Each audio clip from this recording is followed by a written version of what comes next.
muito trazer esse tema para a gente conversar, principalmente porque é um tema de grande relevância quando a pessoa chega lá no ambiente da terapia comigo. E aí eu já jogo a bomba no seu colo. Você sabe quem você é? E quando eu faço essa pergunta, não é sobre quem você é profissionalmente falando, não é sobre quem você é, mãe de quem, pai de quem, filho de quem, filha de quem.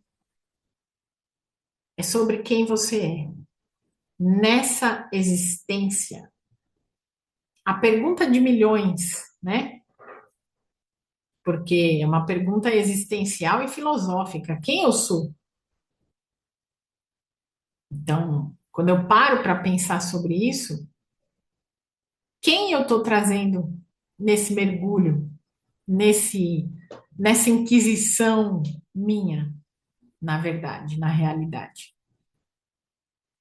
E por que que eu quis trazer esse tema e por que que eu ansiava por trazer esse tema sobre a fronteira entre quem a gente realmente é e o que nós pensamos? Porque lá, quando a pessoa chega crua no ambiente terapêutico, psicanalítico, se você preferir, a pessoa chega com a ideia do que os outros dizem dela, do que os outros pensam sobre ela. E que, na grande maioria das vezes, essa ideia dos outros a respeito dela é uma projeção que ela faz do que os outros acham sobre ela. Nossa, Van, você confundiu a minha cabeça agora, você deu uma endoidada aí, você usou algum tipo de entorpecente, alguma droga? Não, absolutamente nada.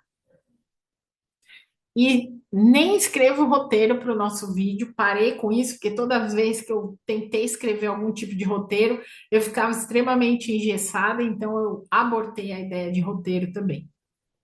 Estou recebendo os insights e transmitindo naturalmente para você.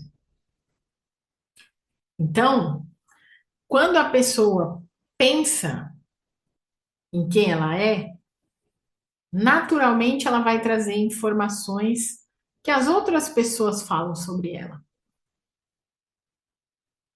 Sobre os filhos, sobre o marido, sobre a esposa, sobre a mãe, sobre o pai, sobre os irmãos, sobre o aspecto profissional. É natural, quase, muito comum. Você perguntar para uma pessoa, quem é você? A pessoa falar assim, ah, eu sou terapeuta, eu sou advogada, eu sou psicanalista, eu sou mãe do fulano, mãe do ciclano, sou esposa do fulano, marido da Beltrana. E isso não é quem você é. Mas você pensa que é essas micropersonalidades que o Jung amorosamente chama de persona. Essas personas, elas constituem a nossa realidade, mas elas não são quem nós somos.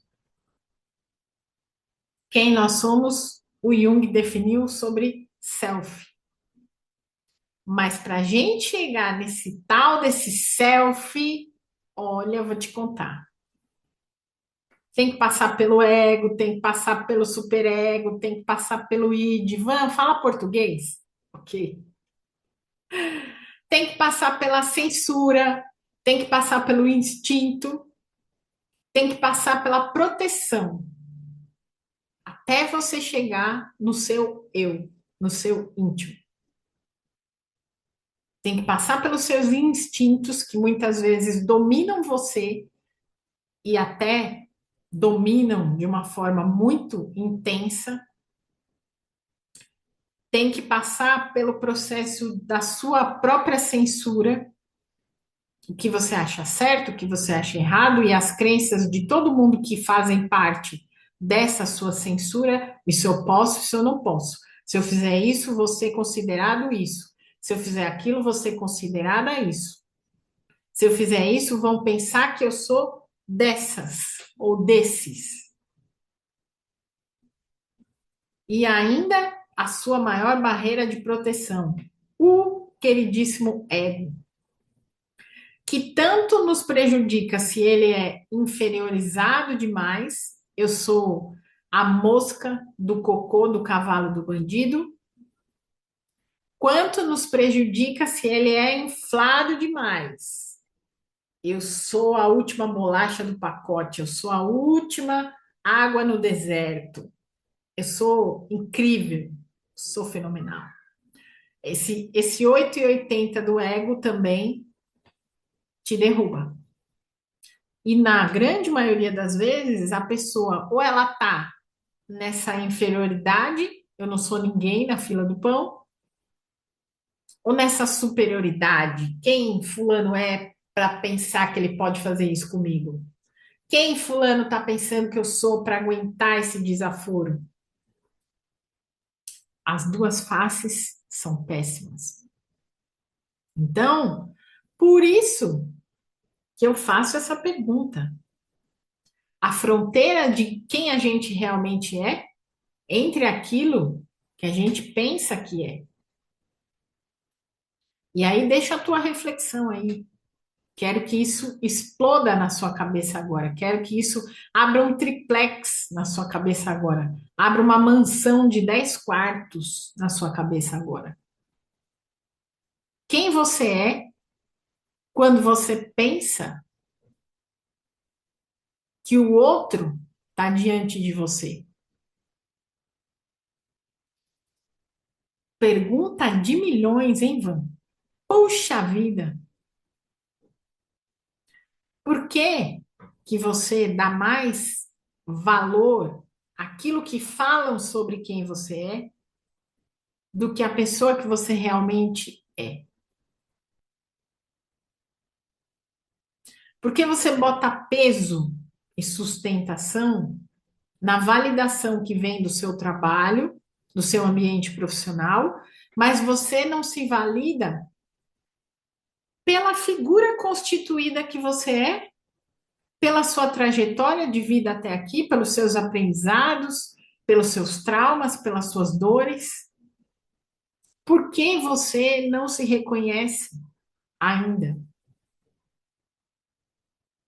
Nossa, Van, tá ficando difícil isso aí, hein? Tá ficando difícil. Clica no link do WhatsApp aqui na descrição do canal. Marca uma sessão de diagnóstico comigo para a gente investigar, para a gente tirar você dessa fronteira de você ficar se julgando inferior, menos. Sabe a síndrome do impostor? É mais comum entre mulheres do que homens, mas também acomete alguns homens.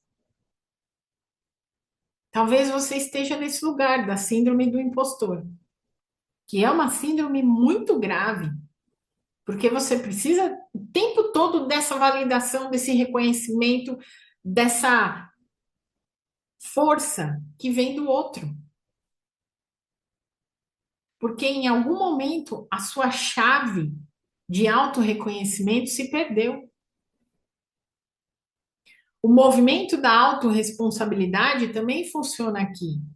A chavinha da autorresponsabilidade que te sustenta no exato lugar de você ser a pessoa que você é, talvez você não esteja querendo colocar ela para cima e sustentar real essa pessoa que você é. Quando a gente passa por um processo de assédio moral, seja no relacionamento, seja no ambiente de trabalho, seja nos relacionamentos sociais, o que é assédio moral?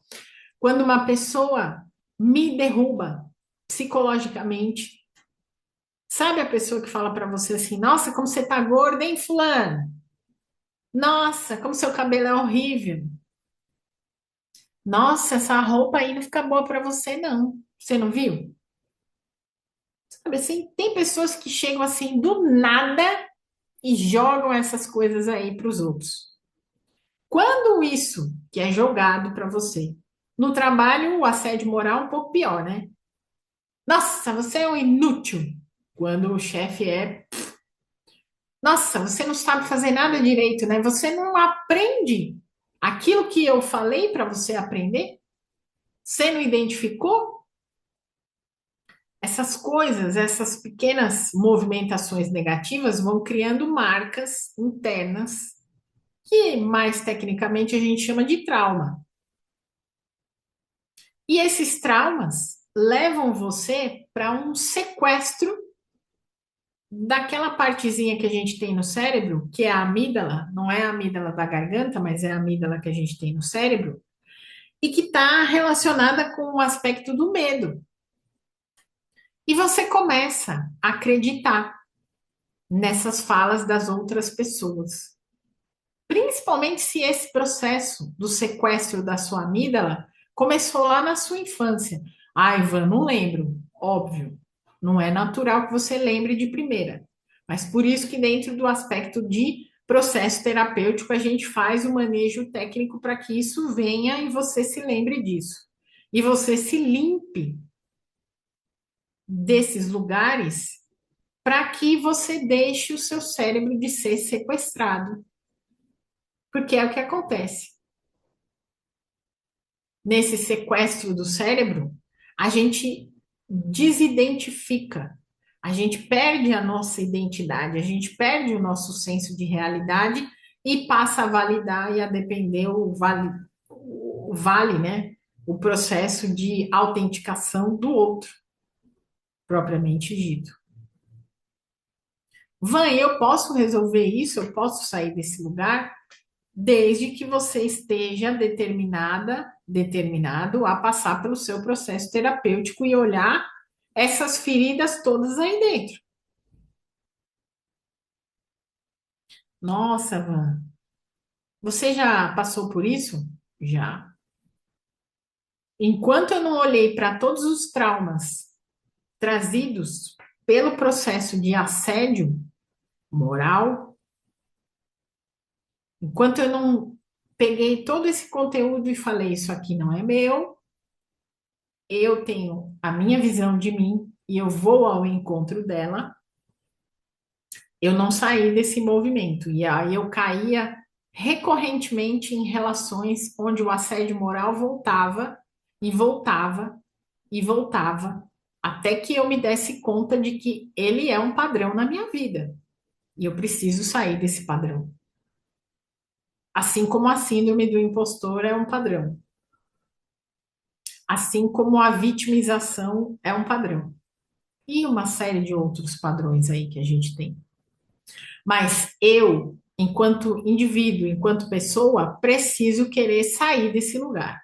Preciso querer sair desse sofrimento, de depender emocionalmente da validação das outras pessoas para N cenários da minha vida. Mas eu digo para você que tem sim como sair.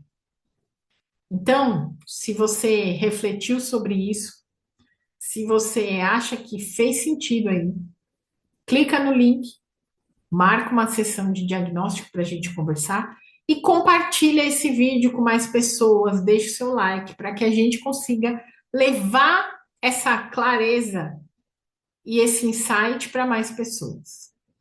Meu grandíssimo beijo e até o nosso próximo vídeo. Tchau, tchau.